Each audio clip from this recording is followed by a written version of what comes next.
I'm independent presidential candidate Eric Talaska, going to go over my camper van that I use currently to escape the extreme Florida heat in the summer for several months. PV solar system.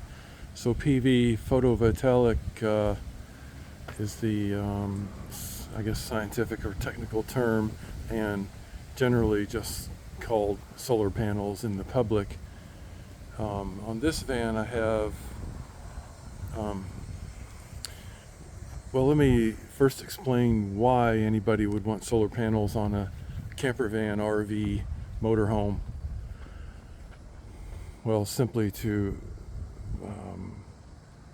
capture free energy from the sun to power generally appliances within the vehicle. So in this case, we're going to go inside and show what kind of things are going to be powered in here. It's going to be a refrigerator, in this case 110 volt AC, that I prefer over DC, contrary to lots of people saying DC is superior. It isn't, but anyway, that's not what this video is about. And also mainly the air conditioner, which in this case is a mini split, so the air handler is on the inside and the condenser on the outside.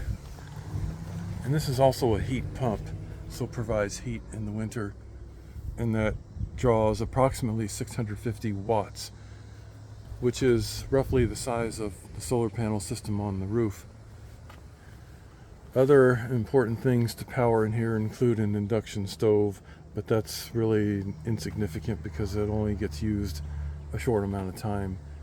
And the same thing with something like the convection oven. Fan, very little use. I don't really use that big TV or the monitor. The digital recording system runs 24/7. It's a significant power user because it's running 24/7. And running the inverter charger right there, the blue thing, is on 24/7, so it uses power even when it's not being used. So a lot of the reason we want solar energy is in a RV camper van is because if we don't have it, we're going to be dependent on what's called shore power. So that means plugging in to get power, and in order to do that you generally have to get a campsite and pay a fee. So that's fine, but it's not always available when traveling and boondocking. So we want to be as energy independent as possible when traveling in an RV. I'll just say RV for the general term, encompassing all vehicles used to sleep in and live in. In this case, on a standard length high roof Ford Transit van, which in my opinion is the most desirable vehicle for compact travel, I have 700 watts of solar on top. So there's 300 watts in the front and 400 in the back, two different size panels. So the ones in the back are 200 watts each, 200 watt panels each, and 300 watts in the front is three 100 watt panels in the front. I have experience since 2015 installing and removing and reinstalling solar panels, to include the thin flexible and the rigid glass panels. They both have their significant pros and cons. From my experience and in my opinion, I will try to quickly run through the differences between the two and why now I chose the rigid glass panels. The thin flexible ones are lighter weight and improve fuel efficiency of the vehicle for the lighter weight, and also better aerodynamics. And that's pretty much, I think, the only advantage. Those are big advantages, but the problem I've experienced with thin panels is they cost more, they don't last as long, they're more difficult to clean, they get damaged easy, the wind can rip them right off the roof, and they require permanent mounting in order to keep the wind from ripping them off the roof. They don't breathe underneath when you do that, and so that's why I use the rigid glass panels, because of the durability mostly, and also the glass panels are more energy efficient. The thin panels, you will need a larger surface space to get the equivalent amount of watts as the glass panels. The thin flexible panels are better than nothing, but the rigid glass is better. So here they are. I don't have a ladder safely and tall enough to see clearly, but I'll do the best I can. The way I mounted them is because there's a curvature in the middle of the roof. I mounted them this way, largely for aerodynamic reasons and to keep the side wind in particular from putting lots of pressure up on the panel from underneath when the wind is blowing sidewardly, which is it can be treacherous in some areas. Now that panel in the middle demonstrates how it would look on the side if I mounted the other ones straight across this way instead of long ways. It doesn't matter tremendously, but this is my preference on mounting. In my power station area, I have two separate solar charge controllers. Currently, they're both the same size. I prefer Victron MPPT with Bluetooth capability. So there's one there and there's one there. So the reason I have two separate ones is because the 700 watts is too much for one of these to handle unless I got one really big one.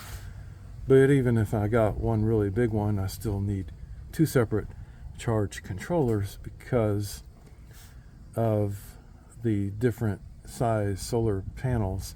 The ones in the front are 100 watts and the ones in the back are 200 watts.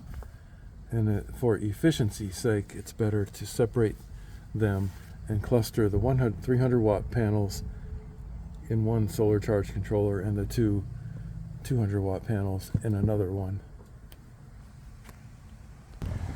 Okay, I know this doesn't look great, but I bought this van secondhand to save about $20,000 to $50,000, and so to improve aerodynamics, what I did is I bypassed the traditional solar panel mounting bracket up front and I used plumbing strap. I used the metal type. You can use the plastic, but the metal might be more reassuring that it'll stay. And where there were existing holes from previous failed thin flexible panel installations, I used those holes where to mount the plumbing strap, and then underneath the panel it's bolted to the panel, so this isn't going anywhere. It does give a tiny bit because these straps are bendable easy, but it isn't going to rip off the front of the vehicle. I've had to recondition this roof. I have a silicone coating on here. I'm not sure if rubber would have been better, But silicone has its issues, especially in Florida. It still allows moisture underneath. You can see some rust already developing.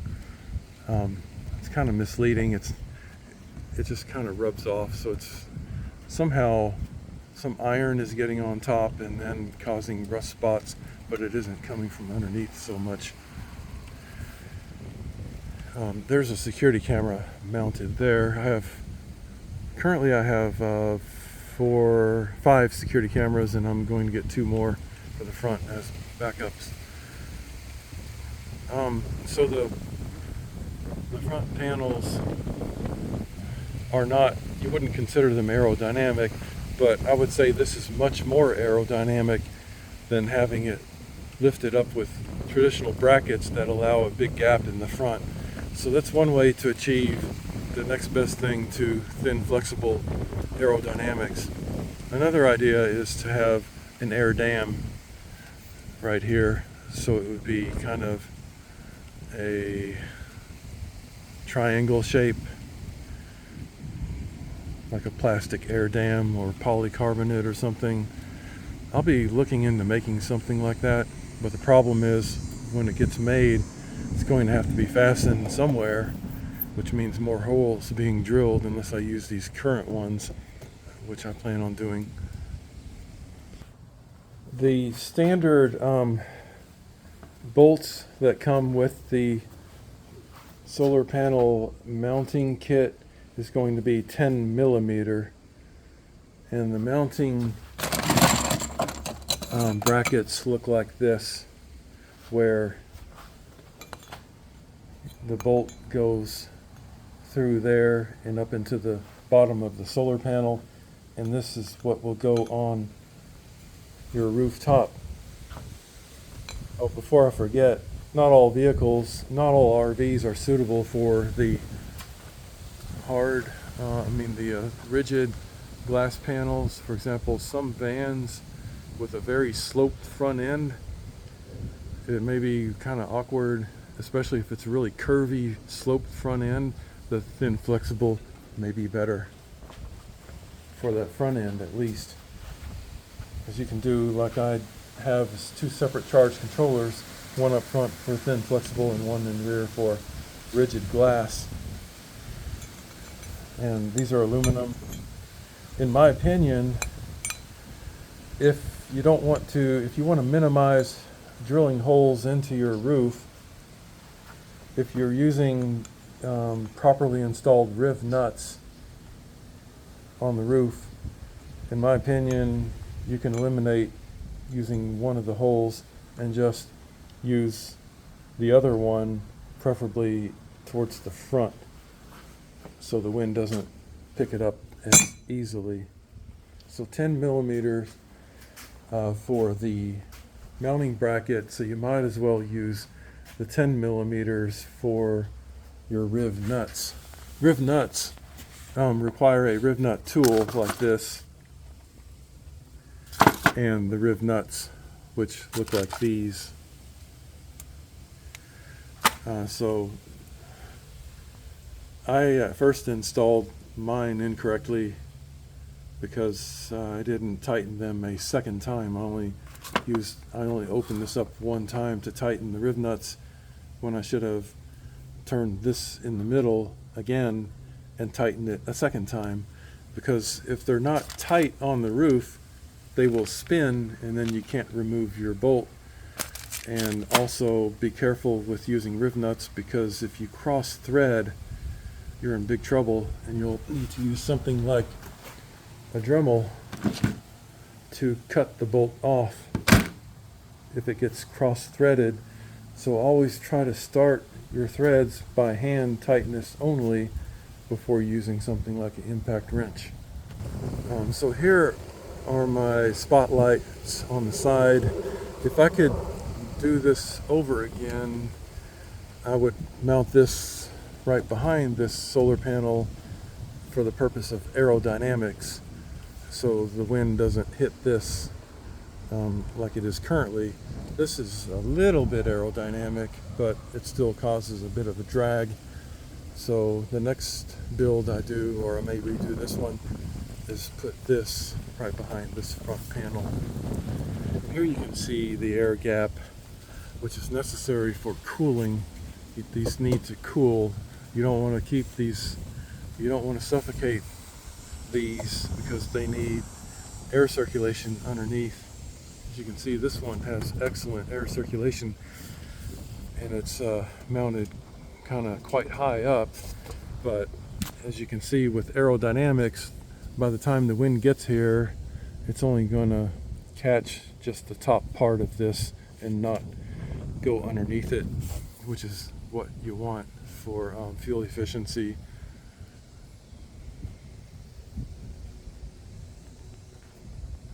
These are Renogy brand, which I do recommend.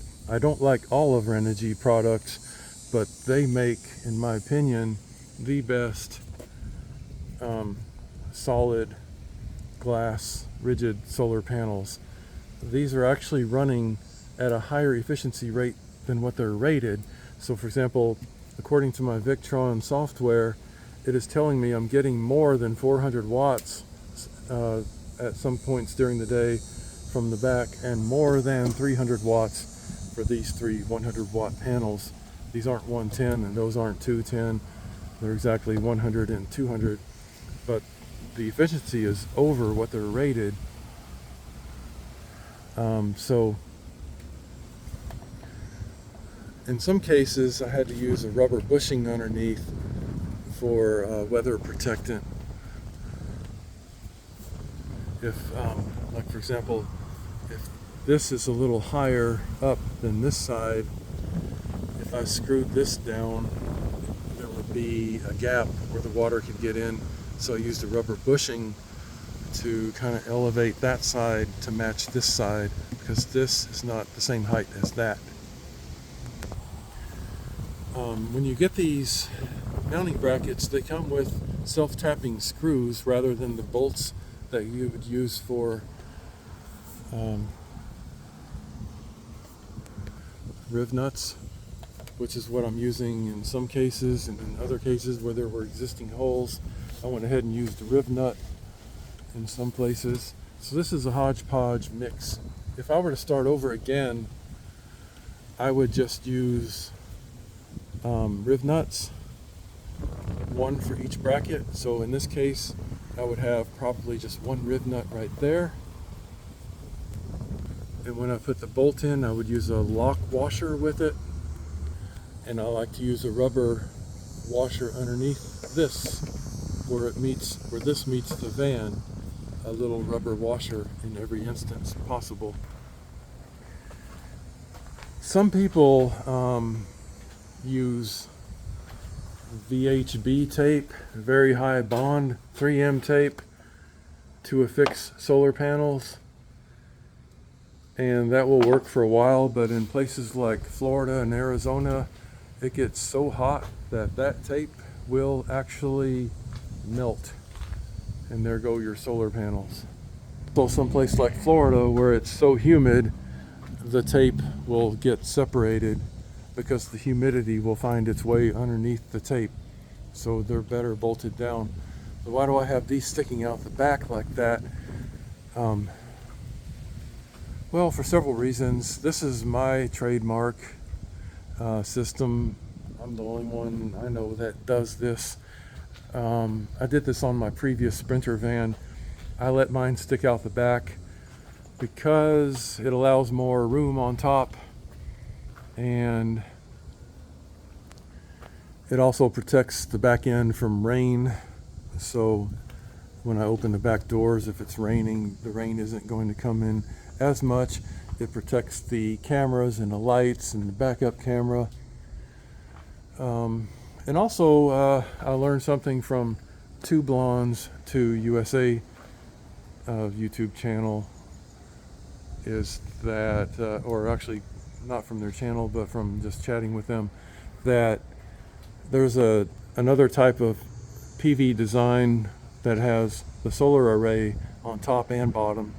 So if I had that type, the double face type, then I would be generating maybe anywhere from 5 to 30% more energy from the bottom, from something like this white surface reflecting the what is it called? The sun's rays onto the bottom surface of the solar panels. So that would work in this case a tiny bit, not much. I would say maybe, I don't know, 3%, because you can see the shadow they're casting. So there isn't really much light coming up to the bottom. If you see the black tape there on both inner sides of the solar panel, is because at night, if it were left the silver, the LED lights from the backup and rear view camera illuminate that silver and kind of wash out my vision, and so I had to black that out. If I were desperate for even more than 700 watts of PV solar, I would put thin flexible panels on the front with a third charge controller and face the sun, have the vehicle facing the sun. Then I can get maybe another 300 watts of power from that front spot. But I don't like, based on my experience with my Sprinter, I did that with the Sprinter, and those thin flexible panels aren't as strong as they're advertised to be, and unless you have them extraordinarily fastened down to that metal, the wind is going to get underneath it eventually and blow them off, especially on that sharp of a curve. The wind is very, very strong. Some things to pay attention to is the shadow effect. For example, my Wi-Fi boost antenna will cause a very small shadow if the sun is that way, shining to the right of the vehicle, and I would only lose maybe 3% efficiency at most, I think, if that happened. And also the top vent, the fan vent up there, when that lid is open, then the panel behind it could get blocked if the sun is coming from the front. So that happens occasionally, but it's no concern. But because it does happen, you can see I don't mount this center panel up flush to the vent.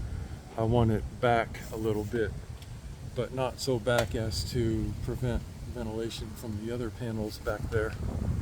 I actually find roof vents like this very ineffective, so I usually just keep it closed. It's actually serving like a semi-translucent skylight more than a fan, you see. So it allows a little bit of light in.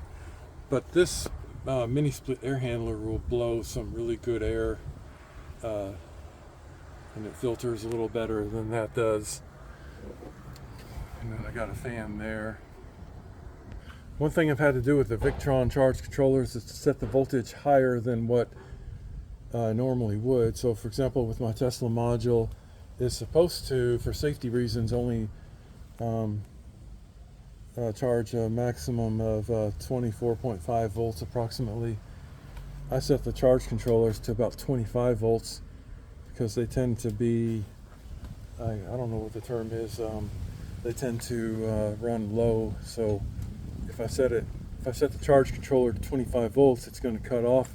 I mean, if I set the charge controller to 24.5 volts, it's going to cut off at about 24. So here you see 24.15.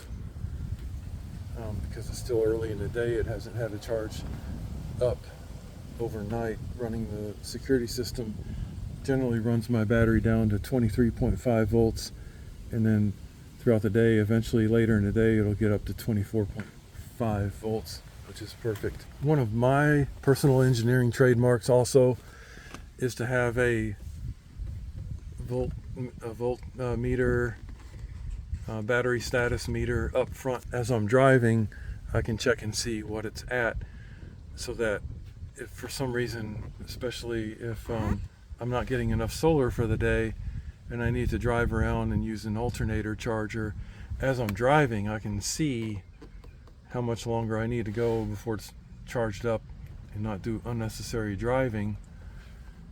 If, for example, if I'm driving and I get up to 24.5 volts, which is the most it should be for this battery I have, then I need to go back to the campsite, because without that I can't tell. In other videos I've explained why I like the air conditioner mounted on the back door instead of the roof, and it's one of the big reasons is because when it's mounted on the back door, it allows me a lot more room on the roof for solar panels.